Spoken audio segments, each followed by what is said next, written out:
ጤና ይስጥልኝ ተማሪዎች፣ ይህ የ10ኛ ክፍል የአማርኛ ቋንቋ ትምህርት ነው። እንደምን አላችሁ ተማሪዎች? ምዕራፍ 7 ረጅም ልብ ወለድ ክፍል 1 ማዳመጥ። ተማሪዎች የዛሬውን ክፍለ ጊዜ ከማየታችን በፊት ባለፈው ክፍለ ጊዜ ማለትም በምዕራፍ 6 ድምፅ ወምስል 2 የተማርናቸውን ዋና ዋና ሀሳቦችን ለማስታወስ ያክል የደብዳቤን ምንነት አይተናል። ደብዳቤ በሁለት እንደሚከፈል የግል ወይም የወዳጅ ዘመድ እና የመስሪያ ቤት ደብዳቤ ብለን በሁለት ከፍለን አይተናል። እንደዚሁም በመካከል የሚይዛቸውን ይዘቶችን በሚመለከት ለምሳሌ በአንድ መስሪያ ቤት ደብዳቤ ውስጥ የሚታዩ የመጀመሪያው ቀን፣ ቁጥር፣ የላኪ ወይም የተቀባይ አድራሻዎች ይኖራሉ። እነዚህ ነገሮች አይተናል በደብዳቤ ውስጥ ማለት ነው። ሌላው በሰዋሰው ተሻጋሪና ኢተሻጋሪ ግሶች የምንላቸውን አይተናል። ይህን ለማስታወስ ያክል ለምሳሌ ልጁ ወደቀ ብንል ወደቀ የሚለው ኢተሻጋሪ ግስ ነው። ማለትም ድርጊቱ እዛው ስለሚያልቅ ማለት ነው፣ ተቀባይ ስለሌለው። ነገር ግን ልጁ ኳሱን መታ ብንል ኳሱ የድርጊት ተቀባይ ስለሆነ መታ የሚለው ተሻጋሪ ግስ ይሆናል ማለት ነው። ያ ማለት ድርጊት ፈጻሚና ድርጊት ተቀባይ ሲኖር ተሻጋሪ ግስ ብለን እንጠራቸዋለን። ሌላው በባለፈው ክፍለ ጊዜ ያየነው በምዕራፍ 6 ማለት ነው ምዕላድ ምንድን ነው የሚለውን ነው። ሊሸነሸን የማይችል የመጨረሻው የአንድ ቃል አሃድ ምዕላድ ተብሎ እንደሚጠራ አይተናል። ምዕላድ እንግዲህ በሁለት እንደሚከፈል አይተናል።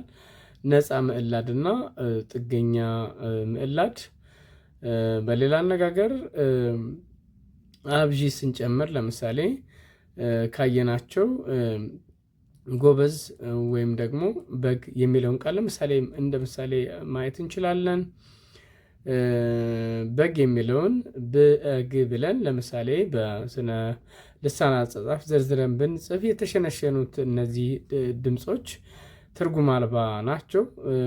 ስለዚህ የመጨረሻው ይሆናል ማለት ነው። እሱ ራሱን ችሎ የሚሰጠን ትርጉም አለ፣ ያው የሚታወቅ ነው።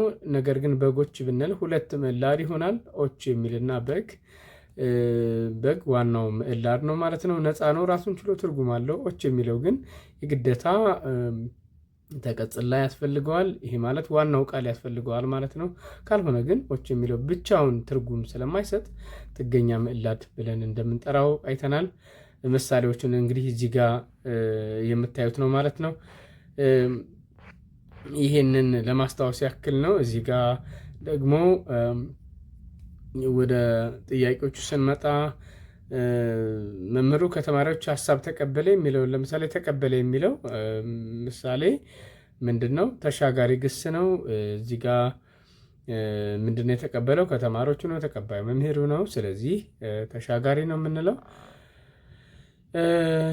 ህፃኗ አምርራ አለቀሰች የሚለውን ብናይ አለቀሰች የሚለው የድርጊት ተቀባይ የለውም፣ እዛው ነው የሚያልቀው። ስለዚህ ይህ ተሻጋሪ ነው። ሌላው እንግዲህ በምሳሌ አይተናል። ወደ ዛሬው ክፍለ ጊዜያችን ስንመጣ እንግዲህ ምዕራፍ 7 ማለት ነው። ይህንን እናያለን።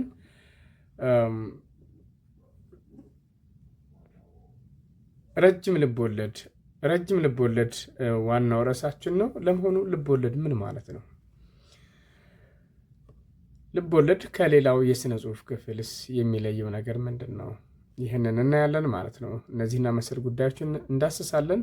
ወደ መጀመሪያው ንዑስ ክፍል ከመምጣታችን በፊት ማዳመጥ የምዕራፉ አጠቃላይ ይዘቶችን ባጭሩ ለመዳሰስ የልቦለድ ዋና ሀሳብን ዘርዝራችሁ ታብራራላችሁ።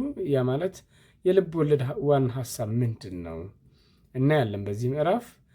ሁለተኛው የልቦለድ ክፍሎችን ማብራራት። ልቦለድ ክፍሎች አሉት፣ ምንድን ናቸው እነዛ ክፍሎች የምናይ ይሆናል።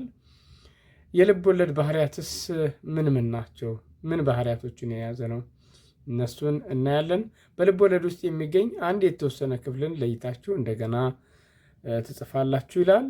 ይህን እንግዲህ በራሳችን መለማመድ ያስፈልጋል። በመሆኑም የዚህ የምዕራፍ 7 የድምፅ ወምስል 1 አጠቃላይ ዝርዝር ዓላማዎች እነዚህ ናቸው። ወደ መጀመሪያው ንዑስ ክፍል አለፍን። ስለዚህ በጥሞና እንድትከታተሉ የምዕራፍ 7 የድምፅ ወምስል 1ን በጥሞና እንድትከታተሉ ከወዲሁ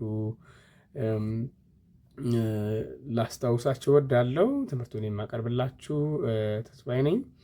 የረጅም ልቦለድ ቅንጫቢ። አሁን እንግዲህ ረጅም ልቦለድ እንደመሆኑ መጠን በጣም ብዙ የሆኑ በተለያዩ ቋንቋዎች የተጻፉ ነገር ግን ይሄ አማርኛ ስለሆነ በአማርኛ ቋንቋ የተጻፉ በጣም በርካታ የሆኑ ልቦለዶች ይገኛሉ። ከነዛ ልቦለዶች ደግሞ አንዱን በመውሰድ ከዛ ውስጥ የተወሰነውን ብቻ ተቀንጭቦ በመጽሐፋችሁ ላይ ተካቷል። እሱን በማዳመጥ እናየዋለን ማለት ነው። ረጅም ልቦለድ አንብባችሁ ታውቃላችሁ? ያነበባችሁት ልቦለድ ውስጥ የምታስታውሷቸውን ለመምህራችሁ ተናገሩ ይላል። ለመሆኑ አንብባችሁ ታውቃላችሁ? በጣም በርካታ ልቦለዶች አሉ። እንግዲህ ከእናንተ መካከል ልቦለዶችን ያነበበ ይኖራል። ያላነበባችሁ ካላችሁ እንድታነቡ፣ ምክንያቱም ትምህርቱም ስለሚጋብዝ ማለት ነው። በልቦለዶች ውስጥ ምስል ከሳች ስልትን ቃላት በመጠቀም ሀሳብ ሲያሰፍሩ አይረሴ የሆነባችሁ። ለምሳሌ የማትረሱት የልቦለድ ክፍል የትኛው ነው? የማይረሱ አሉ በአእምሯችን ውስጥ የሚከሰቱ። ምክንያቱም የተለያዩ ገጸ ባህሪያት፣ የተለያዩ ታሪኮች፣ የተለያዩ ግጭቶች ይኖራሉ በአንድ ልቦለድ ውስጥ።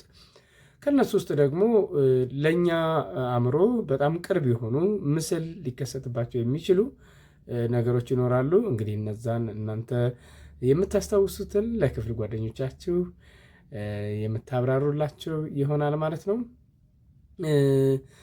በቀጣይ እንግዲህ ልቦለዱን ቅንጫቢ እናነባለን። ከዛ በፊት ግን የአዳምጦ መረዳት ጥያቄዎች አሉ። ይህን እያስታወሳችሁ በዝናብ ውስጥ የሚፈነጩት ሕፃናት የባለጊታሩን ትኩረት የሳቡት በምን ምክንያት ነው ይላል። እናየዋለን። በዝናብ ውስጥ የሚፈነጩት ሕፃናት የባለጊታሩን ትኩረት የሳቡት በምን ምክንያት ነው? ጥያቄ ቁጥር 2 በወጀብና በውሽንፍር በታጀበው ዶፍ ዝናብ ውስጥ ባህር ዳር ከተማ አውራ ጎዳና የታየው ምን አይነት ሰው ነው? ዶክተር ሚራሽ ለሕፃናቱ ሰላምታ ሰጥቷቸው በጭብጨባ ካሰናበቱት በኋላ ጉዞውን ያደረገው ወዴት ነው? ዶክተር ሚራሽ የጎጃምና የጎንደር ኩታ መጋጠሚያ ቦታ ላይ መሆኑን ያወቀው በምን ምክንያት ነው ይላል። አብረን እናየዋለን። በዛውም ጥያቄውን እያያችሁ እየመለሳችሁ እንሄዳለን ማለት ነው። እንግዲህ ይሄ የልቦለድ ቅንጫቤ የተወሰደው ይስማዕከ ወርቁ ከጻፈው ልቦለድ ውስጥ ይህም ልቦለድ ደርቶ ጋዳ ይሰኛል። መጽሐፉን እንግዲህ ልታነቡ ትችላላችሁ። ይህ መጽሐፉ እንግዲህ በጣም ታዋቂ ከሆኑት ቢነበቡ ከማይሰለቹ መጽሐፍት ወይም ረጅም ልቦለዶች አንዱ ነው። እንግዲህ ከመጽሐፉ 122 እስከ 125 ገደማ ማለት ነው እሱ ድረስ 124 እንደ መጽሐፉ ይዘት ሊለያይ ይችላል። ገጹ 124 ድረስ ነው ያለው። እሱን አነብላችኋለሁ። እንግዲህ የማዳመጥ ክፍል ላይ ወይም ክፍል 1 ላይ በእናንተ መጽሐፍ ወይም በመምህሩ መምሪያ ላይ እንድነበብላችሁ ከተቀመጠው የጽሁፍ አካል ብቻ ነው የሚነበብላችሁ ማለት ነው። አብራችሁኝ ቆዩ። ማስታወሻ እየያዛችሁ ጥያቄዎችን ደግሞ እየመለሳችሁ እንድትሄዱ አደራ ለማለት እፈልጋለሁ። ባህር ዳር ኢትዮጵያ፣ ጸሐፊ ይስማዕከ ወርቁ። እንግዲህ ይሄ እትም እኔ ጋ ያለው እትም 2001 ዓ.ም አዲስ አበባ ነው። የይስማዕከ ወርቁ መጽሐፍ ማለት ነው። እኔ ጋ ያለው እትም ያ ማለት የመጀመሪያ እትም ሚያዝያ 2001 ዓ.ም ነው። ባህር ዳር ኢትዮጵያ። ሰማዩ የደመና በርኖሱን ደርቧል። ጠልማሞት መስሎ በጥቁር ደመና ቀኑን አጨልሞታል። ሰማይና ምድሩ በጭጋግና በጉም አውታር ተይዘዋል።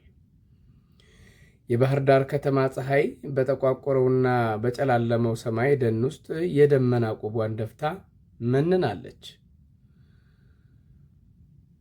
ሰማዩን የሚያርሰው ብልጭታ በቀን የብርሃን ፍንጥቅታ አይታይም። ሰማዩ በመብረቅ ሲታረስ ጨርደድ በሚለው ነጎድጓድ ምድሩ ይንቀጠቀጣል።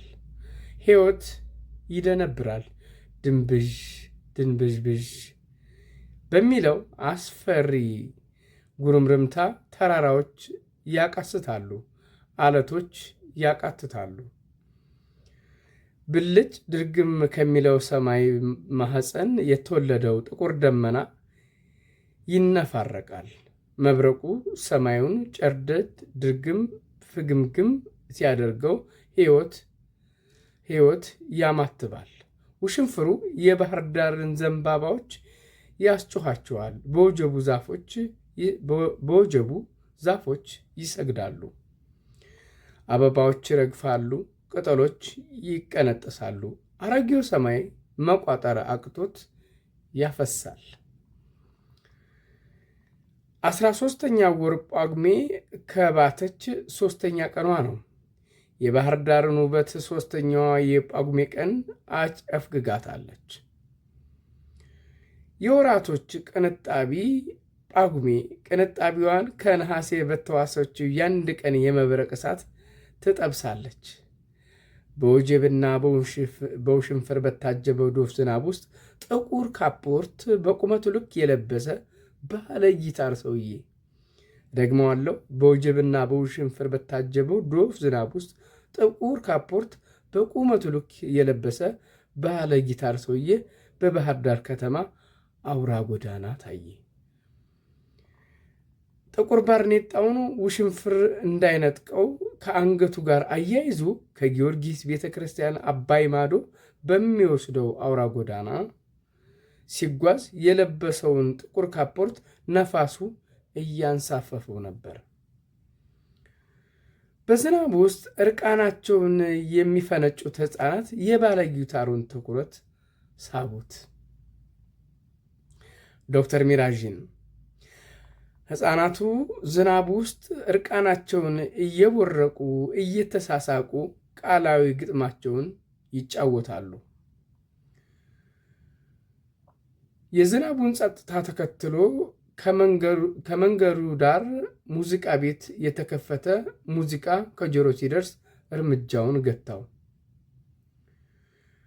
ዝናቡ ካቆመ በኋላ በባህር ዳር የመንገድ ዳር ቦዮች ውስጥ ቁልቁል ከሚንዶለዶለው የጎርፍ ድምፅ ጋር የተከፈተ ሙዚቃ እየተስረቀረቀ ከጆሮው ሲደርስ ነሸጠው። ልዩ ደስታም ተሰማው።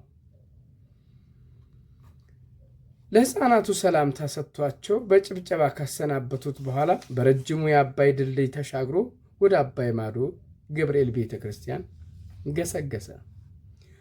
አባይ ማዶ ቅዱስ ገብርኤል ቤተ ክርስቲያን ሊደርስ ሲቃረብ የምሽቱን ጸሎት እየሰማ ከአንዲት የመንገድ ዳር ካፌ ተቀምጦ ቀጣይ እንቅስቃሴውን በሚመለከት ማሰላሰል ቀጠለ።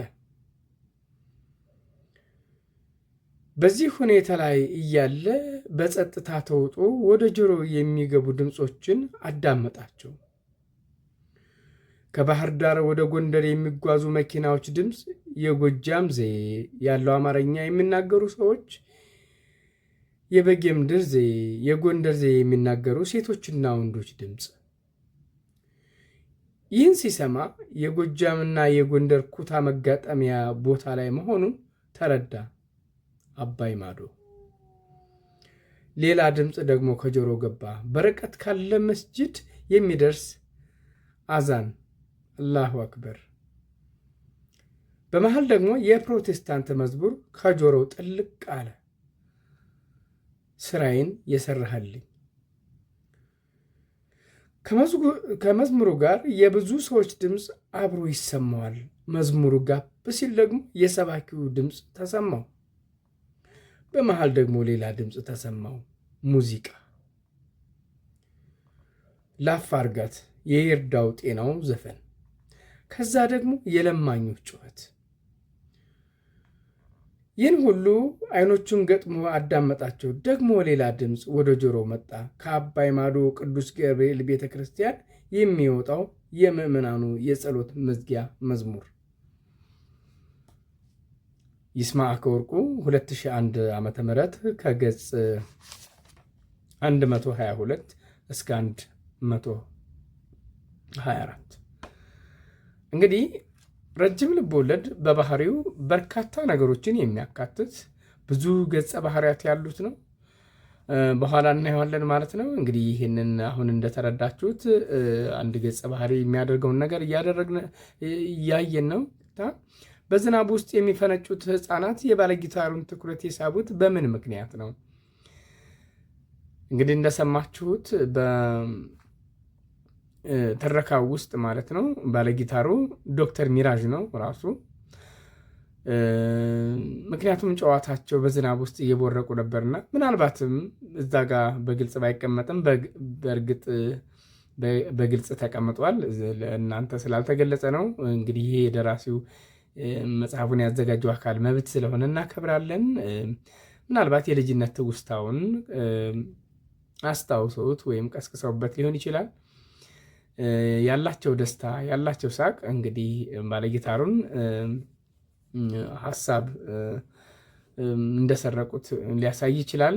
የእናንተን ደግሞ ግምት ማስቀመጥ ይቻላል ማለት ነው።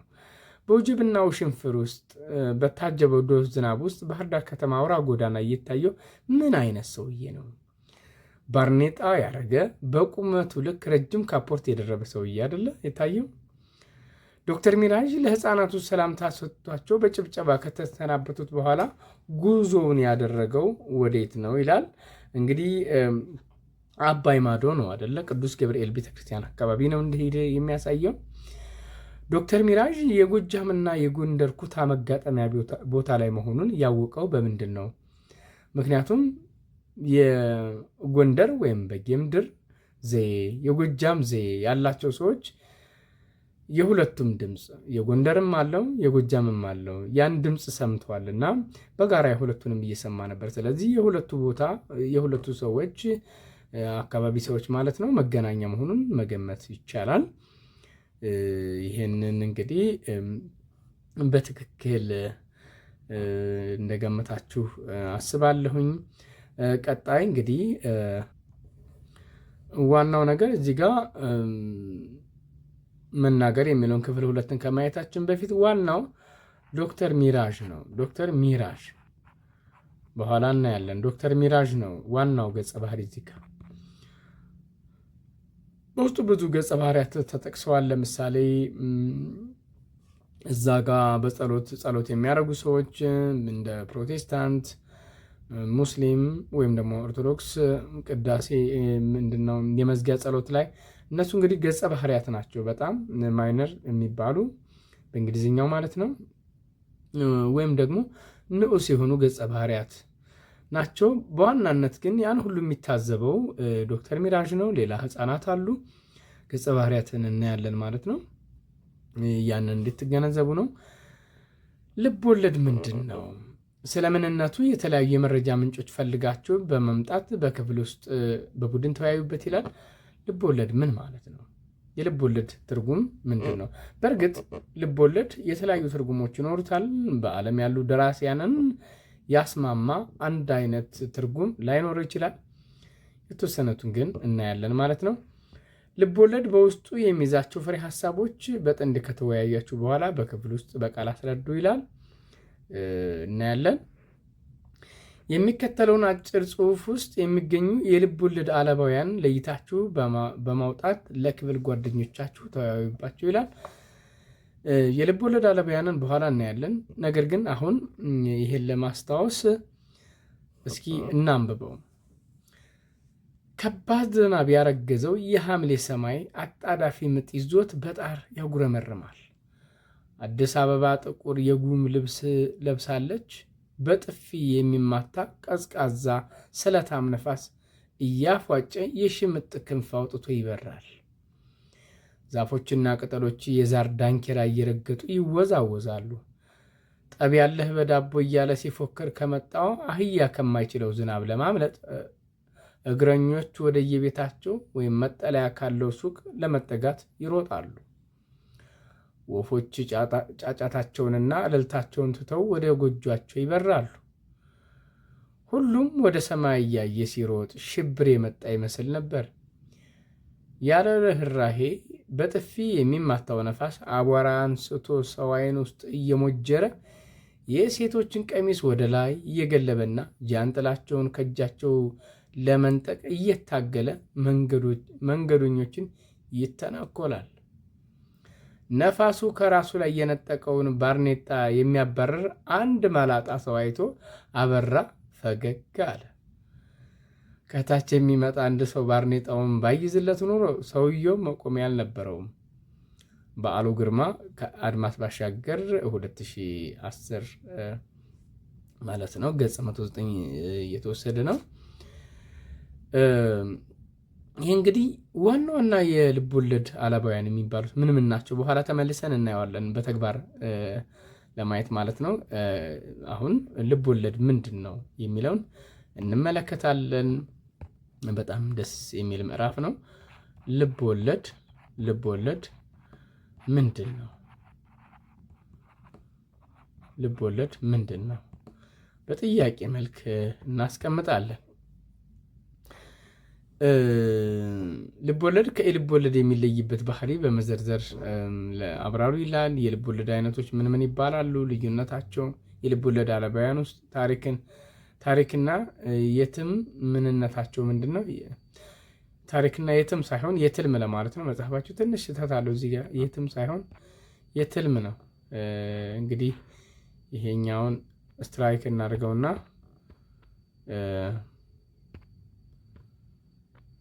እዚህ ጋር ይሄንን እንደዚህ እናድርገው፣ እናንተ አስተካክሉት። የትልም ነው የሚሆነው።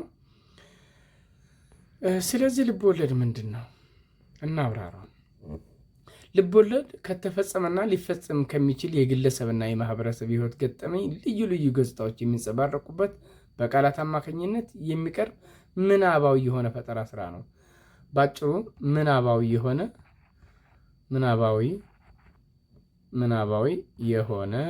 የሆነ የፈጠራ ስራ ነው።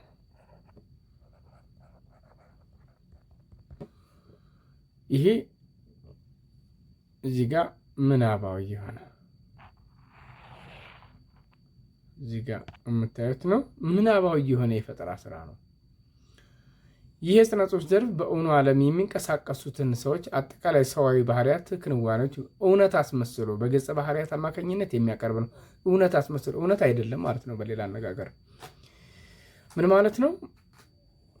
በኋላ እንመለከተዋለን። እዛ ውስጥ ያሉት ሰዎች የእውነት በገሃዱ ዓለም ያሉ አይደሉም፣ የሚወክሉልን እንጂ ማለት ነው።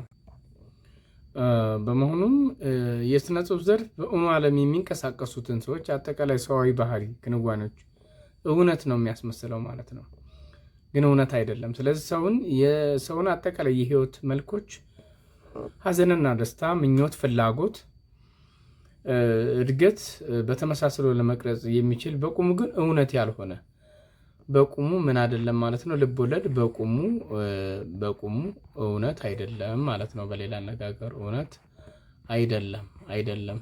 እዚህ ጋር ማሰብ ያለብን ነገር እዛ ጋር የተፈጠሩት በምናብ የተፈጠረው ቦታ፣ ዘመን፣ ጊዜ በእውነተኛ ብንፈልግ የማናገኛቸው ነገር ግን ደራሲው በአመሳስሎ በምናብ ዓለም የፈጠራቸው ናቸው ማለት ነው። ስለዚህ በቁሙ እውነት ያልሆነ ነው ማለት ነው። በመሆኑም በቁሙ እውነት አይደለም ሲባል የተተረከው የገጸ ባህሪያት ህይወት በእውኑ ዓለም በእርግጥ የተፈጸመ ወይም ታሪኩ በሚያቅፈው ዘመንና ቦታ እንዳለ የታየ አይደለም ማለት ነው። በኋላ በምሳሌ እናያለን። ደራሲው በልብ ወለድ ውስጥ ግን የዘመኑን ባህል፣ ማህበራዊ እውነታ፣ ቋንቋ በግልጽ ያሳየናል። ይሄ ነው መመሳሰል ያለው ማለት ነው። ልብ ወለድ የገሃዱን ዓለም እውነት ውበት ባለው ፈጠራዊ መንገድ በማቅረቡ ከሌሎች ጽሁፎች ይለያል። ስለዚህ ከሌላው ጽሁፍ የሚለይበት አንዱ ምንድን ነው? ፈጠራዊ መንገድ ውበት ያለው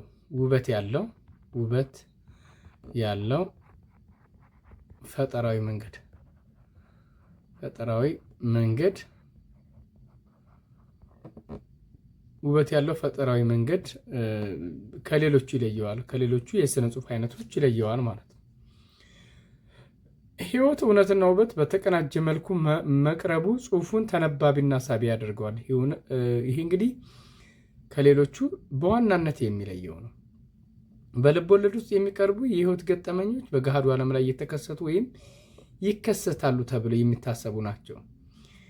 እውነቶቹ ሊፈጸሙ ይችላሉ የሚባሉ ናቸው፣ ግን የተፈጸሙ አይደሉም። ያ ማለት በተፈጠረው ገጸ ባህሪ የተፈጸሙ አይደሉም። በእውነታው ዓለም ያሉ ሰዎች ይፈጽሙታል ወይም የፈጸሙት ካልሆነ በስተቀር ማለት ነው። በሌላ አነጋገር ቀለል እናድርገውና ገጸ ባህሪያቱ ምናብ ናቸው። ምናብ ከሆኑ ደግሞ እዛ ጋር በምናብ ስራ ይሰራሉ ማለት ነው። የእውነታው ዓለም ብንፈልግ ግን አናገኛቸውም። ነገር ግን በገሃዱ ዓለም ያለን ሰዎች ወይም በእውነታው ዓለም ያሉ ሰዎች ስራውን እዛ ጋር የተገለጸውን በተመሳስሎ የሚሰሩት ወይም እየሰሩት ያለ ሊሆን ይችላል፣ ወይም ደግሞ ወደፊት ሊፈጸም ይችላል ማለት ነው። እንግዲህ በልብ ወለድ ውስጥ የሚቀርቡ የህይወት ገጠመኞች በገሃዱ ዓለም ላይ የተከሰቱ የሚከሰታሉ ተብለው የምንለው ለዚህ ነው። ገጸ ባህሪያቱም የገሃዱ ዓለም ሰዎች አጠቃላይ ሰዋዊ ማንነት ያንጸባርቃሉ። ያ ማለት እንግዲህ አንዳንድ ጊዜ ከእውነታው ሰዋዊ ባህሪ ወጣ ይላሉ። በጣም የጀብዱ ስራ ሊሆን ይችላል። ለምሳሌ አንዳንድ ጊዜ ለዛ ነው አንዳንድ ጊዜ በልብ ወለድ ውስጥ በፊልም ውስጥ በአጠቃላይ በስነ ጽሁፍ ዓለም የምናገኛቸውን ለምሳሌ ፊልሞች ላይ ወይም ድራማዎች ላይ የምናያቸውን የእውነት እንኖራለን ብለን ስንጀምር ፈተና ሊያጋጥመን ይችላል። ስለዚህ መጠንቀቅ ያስፈልጋል ማለት ነው። ስለዚህ እዛ ልብ ወለድ ላይ ያለውን ለምሳሌ ሰዎች ሲዋደዱ ልናይ እንችላለን፣ ወይም ሲጣሉ ልናይ እንችላለን። ያን ነገር ወደ ህይወት እናመጣለን ብንል ግን አስቸጋሪ ነው። ምክንያቱም የተሳካ ስለሆነ ደራሲው የተጠበበበት ስለሆነ ህይወትን በልምምድ ስናደርገው ግን ከሁኔታው የተለየ ስለሆነ ማለት ነው። ደራሲው ሲጽፍም ከእውነታው አያፈነግጥም። ለማፈንገጥ የሞከረ እንደሆነ እንኳ በሰዎች ዘንድ ያለው ተቀባይነት አናሳ ይሆናል ማለት ነው። ከእውነታው ማፈንገጥ የለበትም። ሌላው ደራሲው ምናባዊ አስተውሎቱን ተጠቅሞ ሲጽፍ ቃላቱን በአግባቡ መርጦና ቃላት ምን መሆን አለባቸው? በልብ ወለድ ቃላት ሳቢና ማራኪ መሆን አለባቸው። ሳቢና ማራኪ መሆን አለባቸው ማለት ነው። መሆን አለባቸው።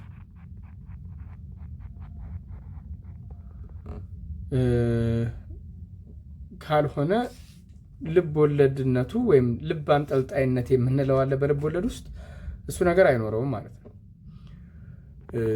ወይም ተራ ዝሩ የሆነ ጽሁፍ ነው የሚሆነው። ብዙ ላይስበን ይችላል። አንድ ልብ ወለድ የተዋጣለት እንዲሆን ሁሉንም የልብ ወለድ አላባውያን ወይም ፍሬ ነገሮችን መያዝ ይጠበቅበታል። እነሱን እናያለን ማለት ነው። እንግዲህ አንድ ምሳሌ እንመልከት። ለምሳሌ ከአድማስ ባሻገር በተሰኘው የበዓሉ ግርማ ድርሰት አበራ ወርቁ፣ ኃይለማርያም ካሳ፣ ሉሊት ታደሰ የሚባሉ ገጸ ባህሪያት አሉ። እንግዲህ በታሪኩ ውስጥ በአዲስ አበባ ከተማ በእውን የተፈጸመ የታየና የተሰማ ታሪክ አይደለም። ታሪኩ ደራሲው የዘመኑ ሰዎች አኗኗር ዘይቤና የዘመኑ ማህበራዊ ህይወት በራሱ ምልከታ ነው የጻፈው ማለት ነው።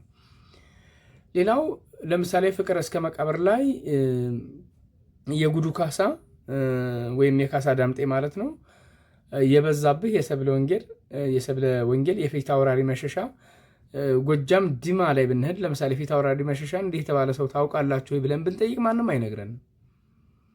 ምክንያቱም በእውነታው ዓለም የሉም ማለት ነው። ነገር ግን በዛ ዘመን የነበረውን ባህል ማሳየት ይችላሉ፣ ቋንቋውን ማሳየት ይችላሉ፣ ስርዓቱን ማሳየት ይችላሉ።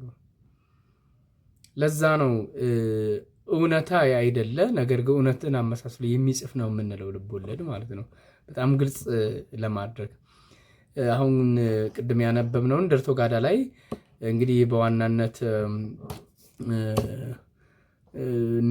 ዶክተር ሚራዥ ዋና ገጸ ባህሪያት አሉ።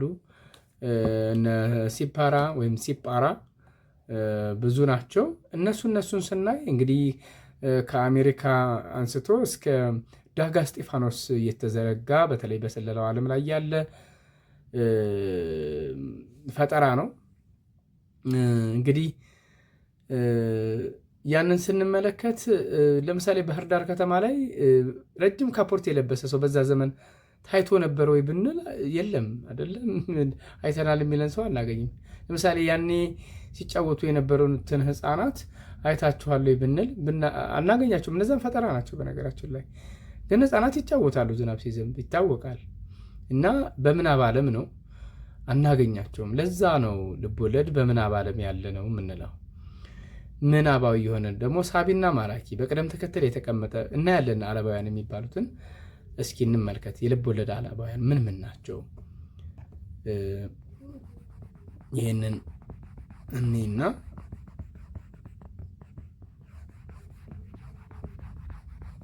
ልቦለድ እንግዲህ አንድ ልቦለድ የሚያሰኙት ፍሬ ነገሮች ሲኖሩት ነው።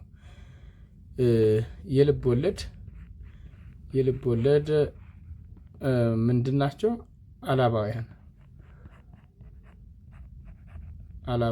ወይም ፍሬ ነገሮች ምን ናቸው እንጠይቃለን፣ እናያለን ማለት ነው። እዚህ ላይ የመጀመሪያው እንግዲህ የልቦለድ አላባውያን በነገራችን ላይ በ9ኛ ክፍል በተወሰነ መንገድ አይተነዋል። ይህንን እዚህ ጋር ደግሞ የተወሰነው በግልጽ ማብራሪያ ስለተቀመጠ እናያለን። አንደኛው ታሪክ እንግዲህ አንድ ልቦለድ በጣም ብዙ ደራሲያን ታሪክ ነው በጣም ወሳኝ ነገሩ ይላሉ። እስኪ ስለ ታሪክ ምን ተባለ? የተለያዩ ደራሲያን ምን ይላሉ? አንዱን ላሳያችሁ። በዘሪሁን አስፋው ላይ ከተጠቀሰው አንዱ ታሪክ ለልቦለድ ቀዳሚ ነገር ነው።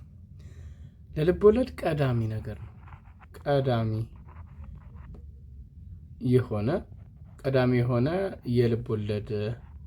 የልቦለድ አካል ነው።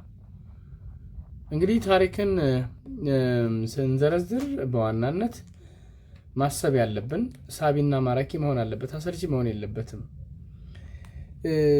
አንድን ልቦለድ ያነበበ ሰው ስለ መጽሐፉ ቢጠየቅ ከሁሉ በፊት አሳዛኝ ታሪክ አነበብኩ ወይም አስደሳች ታሪክ አነበብኩ፣ በጣም ጥሩ የፍቅር ታሪክ ነው ወይም አስለቀሰኝ እኮ ጃል በማለት ታሪኩ ያሳደረበትን ስሜት ነው የሚገልጸው ይላል።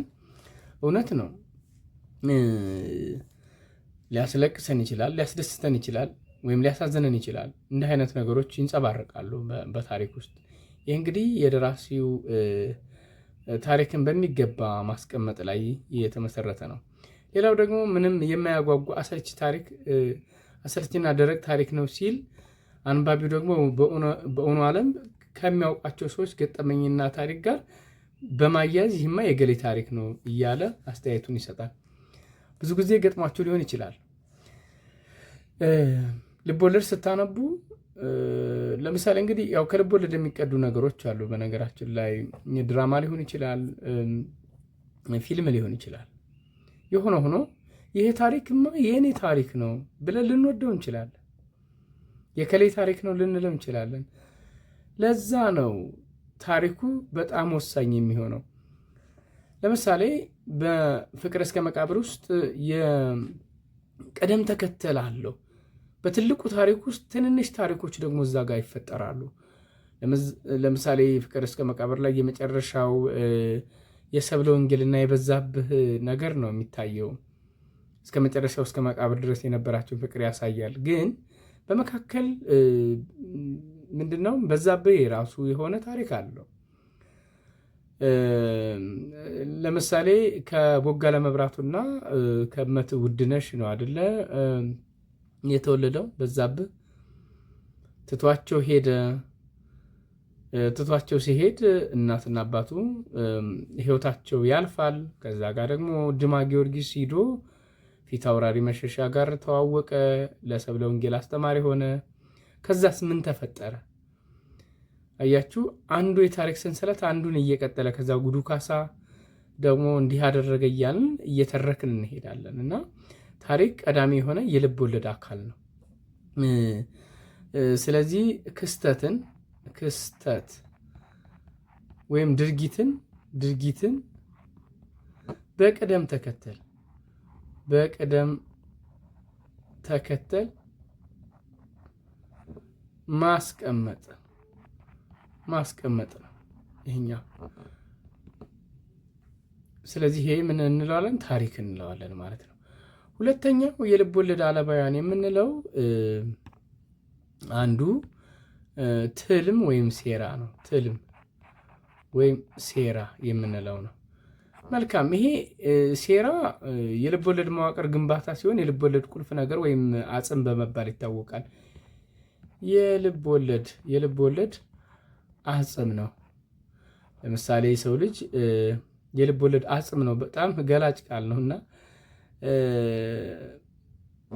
አንድ ሰው ለምሳሌ የአጥንት መዋቅር አለው አይደለ? ሲፈጠር እዚህ ጋር አንድን ሰው ስታዩ በአጥንቱ ልክ ያው ስጋ አለው። በመጀመሪያ ግን እዛ ጋር ራሱን የቻለ የተዘረጋ አንድ ህንፃ ምን ይኖረዋል? ንድፍ ይኖረዋል አይደለ? ያንን ንድፍ ካየን በኋላ ለምሳሌ አንድ ህንፃ ሲገነባ በመጀመሪያ እነዚህ ብረቶች ይቆማሉ አይደለ? ማዕዘኖች ይሰራሉ። ከዛ ነው እንግዲህ ብሎኬት እየተሞላ ይሄዳል። ስለዚህ በዋናነት የህንፃው አካል ያ ኮለን መቆሙ ነው አይደለ? ልክ ትልምም ሴራም እንደዛ ነው። ምንድን ነው ታዲያ በታሪክና በሴራ መካከል ልዩነቱ ምንድን ነው? ስለዚህ ይሄኛው ምክንያትና ውጤት ያሳያል። ምክንያትና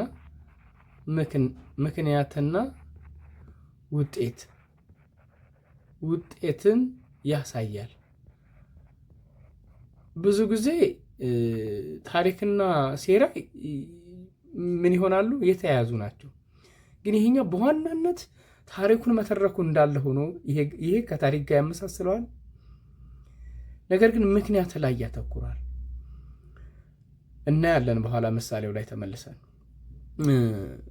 ለምሳሌ ንጉሱ ስለሞተ ብዙ ጊዜ ይነሳል። ይሄ እንደ ምሳሌ ምናልባት ዘጠነኛ ክፍል ማየታችሁታል። ንጉሱ ስለሞተ ንግስቲቱ ሞተች። ይሄ ታሪክ ነው ይባላል ቢባል ታሪክ ነው። ግን ለምንድን ነው ንግስቲቱ የሞተችው? ምክንያቱ እዛ ጋር ተገልጿል? አልተገለጠም አይደል? ንጉሱ ስለሞተ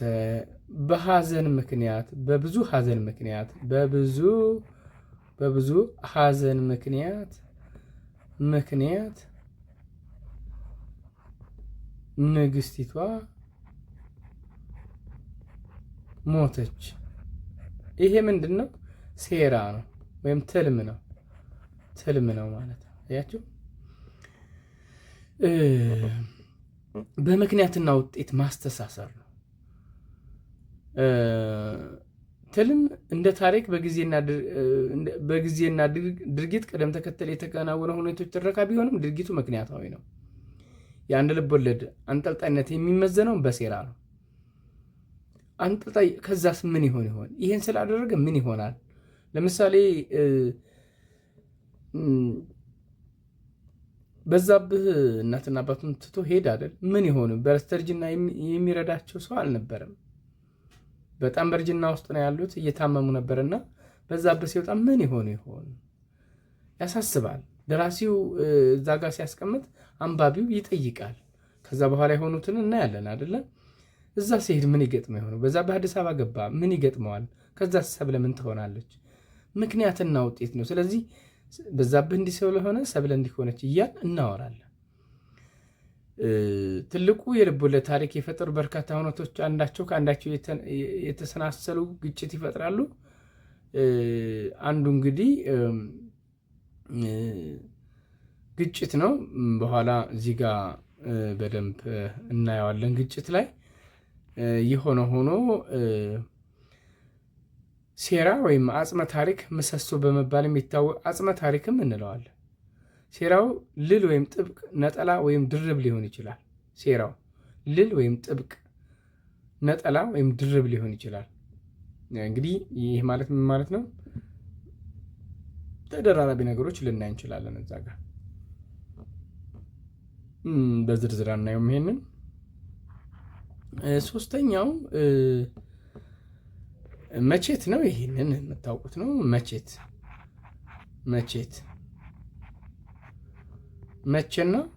መቼና ይቅርታ መቼት እንግዲህ መቼ እና የት ታሪኩ ተፈጸመ። ይህንን ነው የሚመለሰው።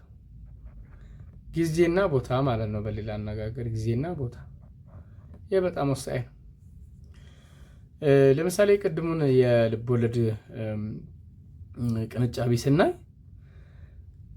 ጳጉሜ 3 ነበር አይደል? ህፃናቱ እየቦረቁ የነበረው ጳጉሜ 3 ነው።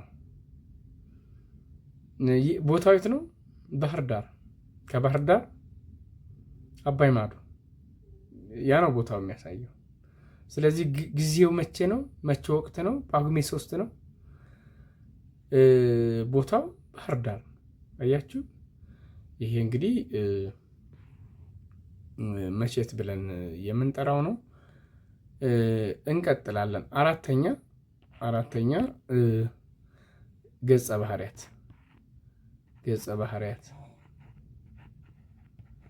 ይሄ ገጸ ባህሪያት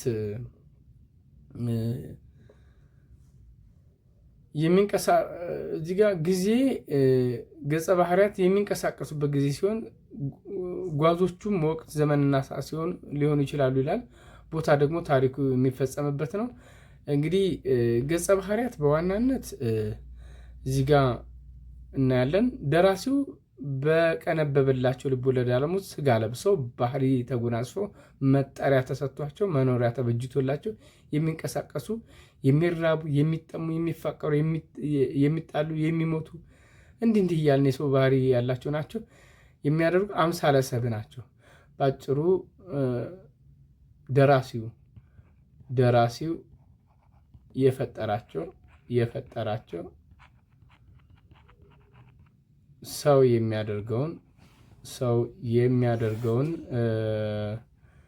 የሚያደርገውን የሚፈጽሙ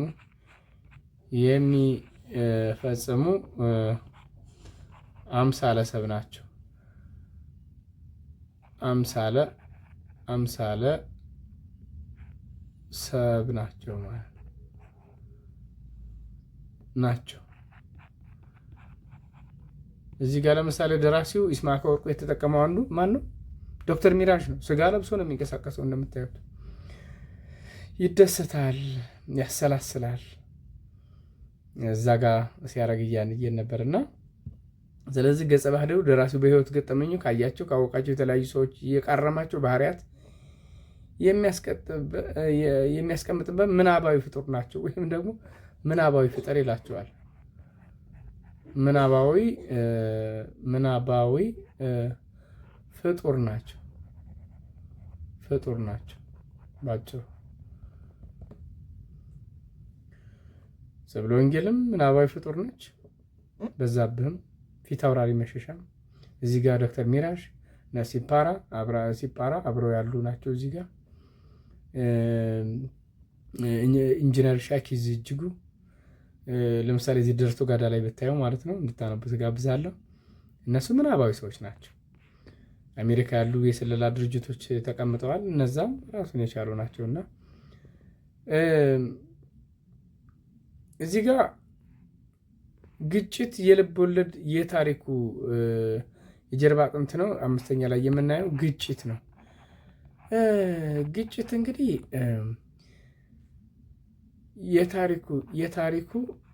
የታሪኩ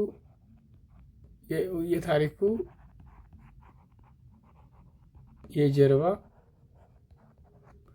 አጥንት ነው። ግጭት ከሌለ ልብ ወለዱ የለም ማለት ነው። 4 አይነት ግጭቶች አሉ። የግጭት አይነቶች እንግዲህ የግጭት አይነቶች አሉ። እዚህ ጋር አንደኛው እሱም ገጸ ባህሪ ከራሱ አንደኛ ገጸ ባህሪ ከራሱ ገጸ ባህሪ ከራሱ ጋር ይጋጫል። ገጸ ባህሪ ከሰው፣ ሁለተኛ ገጸ ባህሪ ከሌላ ሰው ጋር ሊጋጭ ይችላል አንዱ ገጸ ባህሪ። ሶስተኛ ከፈጣሪ ጋር ሊጋጭ ይችላል። ገጸ ባህሪው ከተፈጥሮ ሊጋጭ ይችላል። እዚህ ጋር ገጸ ባህሪው ከራሱ ጋር ለምሳሌ ምን ይሻለኛል፣ መሄድ አለብኝ ወይስ መሄድ የለብኝም፣ ምንድነው ማድረግ ያለብኝ ብሎ ገጸ ባህሪው ከራሱ ጋር ግጭት ሊፈጥር ይችላል፣ ሙግት ሊፈጥር ይችላል። ግማሹ የአእምሯችን ክፍል አይ ይህን ብታደርግ ይሻላል ሊለን ይችላል። በግማሽ ደግሞ አይ ኖ እንደዚህ ቢሆንስ ልንል እንችላለን። አይደለም እንዲህ አይሆንም ልንል እንችላለን። ከሌላ ሰው ጋር ልንጋጭ እንችላለን። ለምሳሌ ሚራዥ እዛ ጋር ከሚያልፍ ፖሊስ ጋር ሊጋጭ ይችላል። ቅድም ያየነው ማለት ነው። አልተጋጭም እንትኑ ላይ ግን ለምሳሌ ማለት ነው ግጭቶች ይገጥሙታል። አሁን ለእናንተ የተቀነጨበው ብቻ ስለሆነ እሱ ላይ ስለተወሰንኩ ብቻ ነው። እንደው ምን አረኩ አምላኬ፣ ምን ይሻለኛል፣ ምንድነው የማደርገው ብሎ ከፈጣሪው ጋር ግጭት ሊፈጥር ይችላል። ወይም ደግሞ ከተፈጥሮ ጋር ከተራራው፣ ከሸለቆ፣ ከሸንተረሩ ልንል እንችላለን። ስለዚህ ግጭት ዋናው ነው ማለት ነው። ሌላው ጭብጥ ነው። ስድስተኛ ጭብጥ ነው። እንግዲህ ይሄ ጭብጥ የማህበረሰቡ የአኗኗር ስርዓትና ደረጃ፣ ባህል፣ ወግና ልማድ እንዲሁም ነጸብራቅ ነው ይላል። ስለሆነም ጭብጥ ደራሲው በድርሰቱ ለማስተላለፍ በድርሰቱ ውስጥ ያለ ዋና መልእክት። በነገራችን ላይ ጭብጥ ላይ እኛ የምንረዳበት መንገድና ደራሲው የሄደበት መንገድ አንድ አይነት ላይሆን ይችላል። እንዳረዳዳችን አንድን ታሪክ ስናነበው ለአንድ ሰው ምን ሊሆን ይችላል? አይ ይሄ መልካም አጋጣሚ ነው፣ ጥሩ ትምህርት ነው የሚሰጠው ሊል ይችላል። እኛ ደግሞ አይ አልተመቸንም ልንል እንችላለን። አሁን ለምሳሌ ይህን ባህል ለማሳየት ነው ያመጣሁት ቢል እኛ ሂስ ልናደርግ እንችላለን። ያንን የሆነ ሆኖ ደራሲው ግን ሊያስተላልፍ የፈለገው መልእክት አለ። በተለያየ አንግል መተርጎም ደግሞ በተለያየ አተያይ ወይም ሁኔታ የመተርጎም የኛ ድርሻ ነው። ካልሆነማ አንድ አይነት ከሆነማ ምኑን የተለያየ አስተሳሰብ ፈጠርን። ስለዚህ ጭብጥ እሱ ነው። ስምንተኛ ሌላው የትረካ አንጻር ነው። የትረካ አንጻር ይሄ በጣም ቀላል ነው። የትረካ አንጻር በልቦለዱ ታሪኩ የሚቀርብበት የትረካ አቅጣጫ ነው። የትረካ አቅጣጫ ነው። ይሄ የትረካ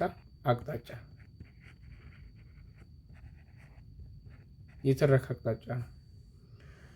ይሄ ማለት ታሪኩን የሚተርከው ማን ነው? ለምሳሌ ታሪኩን የሚተርከው ዶክተር ሚራዥ ላይ ማን ነው? ሌላ ሰው ነው አይደለ? እሱ እያለ ነው የሚተርከው። ዶክተር ሚራዥ እንዲህ አደረገ፣ አባይ ማዶ ሄደ፣ እንዲህ አደረገ። ከታሪኩ ጋርስ ያለው ግንኙነት ምንድን ነው? የተተረከውስ ከማን አኳያ ነው ለሚሉ ጥያቄዎች መልስ የሚሰጥ ነው። አንጻሩ ሶስተኛ መደብ ሁሉን አወቅ ወይም ውሱን ሁሉን አወቅ። አንደኛ መደብ እንዲህ አደረኩኝ እያለ የትረካ አንጻር ወይም ተውኔታዊ የትረካ አንጻር ይለዋል። ስለዚህ እሱ ወይም እሷ እያለ ልንተረክ እንችላለን። እንዲህ አደረኩ እንዲገጠመኝ እያለ የራሱ የታሪኩ አካል ሆኖ ሊተርክልን ይችላል። ይህ እንግዲህ የደራሲው ምርጫ ነው። ስለዚህ በአንደኛ መደብ ነው፣ በሶስተኛ መደብ ነው ወይስ በሁለተኛ? እኛ እያለ ነው የሚተርክልን፣ እንዲህ አደረግን እያለ ነው ወይስ እነሱ እያለ ነው ወይስ እኔ እያለ ነው የሚቀጥለው? ለምሳሌ እሱ እያለ ነው አይደለ? ዶክተር ሚራዥ እንዲህ አደረገ እያለ ነው። የትረካ አቅጣጫው እንደዛ ነው። ስለዚህ ይህን የሚያሳየን ምን ይባላል? የትረካ አንጻር ነው። ማን ነው የሚተርከው? እዚህ ጋር ከምን አኳያ ነው የሚሉ ጥያቄዎችን ይመልሳል ማለት ነው። ስለዚህ ተራኪው ማን ነው? ተራኪው ማን ነው? ከታሪኩ ጋር ያለው ግንኙነት ምንድን ነው የሚለውን ይመልስልናል ማለት ነው። ሌላው እንግዲህ እነዚህ ዋና ዋናዎቹ ናቸው የልቦለድ አለባውያን የሚባሉት ማለት ነው። እንግዲህ እዚህ ጋር በዋናነት ታሪክን አይተናል፣ ትልምን ወይም ሴራን አይተናል፣ ግጭትን አየን፣ ገጸ ባህሪያት፣ መቼት፣ ጭብጥ፣ አንጻር። እነዚህ እንግዲህ 8 ገደማ የሚሆኑ የልቦለድ አለባውያን ናቸው ማለት ነው። ተማሪዎች እንግዲህ ልቦለድ ምንድን ነው የሚለውን ዛሬ በዋናነት አየን፣ ቅንጫቢም አይተናል። ልቦለድ እንግዲህ በምናብ ዓለም የተፈጠረ እውነታውን ዓለም መሰረት አድርጎ የሚዘጋጅ ኪነ ጥበባዊ ክዋኔ ነው ማለት ነው ባጭሩ። ስለዚህ የዛሬው ትምህርታችን እንግዲህ እዚህ ላይ በዋናነት ያተኮረ ነበረ። በቀጣይ ልቦለድ ምንድን ነው፣ ስንት አይነት ልቦለዶች አሉ የሚለውን እናያለን ማለት ነው። እንግዲህ በዛሬው ክፍለ ጊዜያችን እነዚህን በዋናነት የልቦለድ አለባውያን የሚሉትን ልቦለድ ምንድን ነው እንደ መግቢያ አየን። ጠቅለል ለማድረግ ያክል 8 አይነት የልቦለድ አለባውያን አሉ፣ እነሱን አይተናል። የዛሬው ትምህርታችን እንግዲህ በዚህ ይጠቃለላል ማለት ነው። ተማሪዎች በሚቀጥለው ክፍለ ጊዜ ከዚሁ ቀጣይ የሆነውን የልቦለድ ክፍል የምንማማር ይሆናል። እስከዛው ድረስ በሰላም ቆዩ።